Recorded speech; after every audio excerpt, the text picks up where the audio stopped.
नानांना आम्ही 30 वर्षापासून ओळखतो. नानांनी भरपूर कामं केलेले आहेत. पाण्यासाठी आंदोलन केलेलं आहे गावात.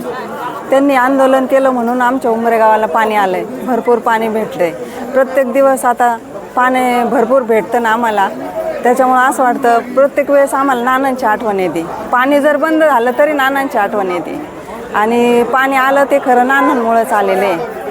आणि त्यांनी गोरगरिबांच्या पाठीमागं ते खंबीरपणे उभे आहेत.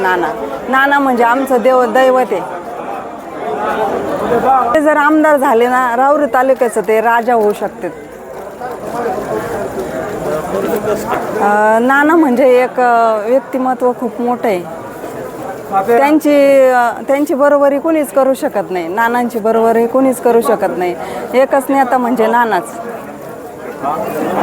नाना असे शेतकऱ्याच्या घरातले असल्यामुळं लोक भरपूर त्यांना प्रतिसाद देणार आहे. आणि 100% नाना निवडून येणार आहेत. पुढारी असले ना नाना निवडून येणारच.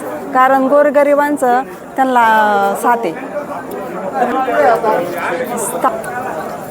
नाना स्थानिक उमेदवार आहेत. याचा आम्हाला असा फायदा होईल का लांबचे त्यांना फोन करूच तोपर्यंत नानाला फोन केल्याबरोबर नाना हजर होणार आमच्या कामासाठी. आम्हाला तरी वाटतं नाना निवडून येणार.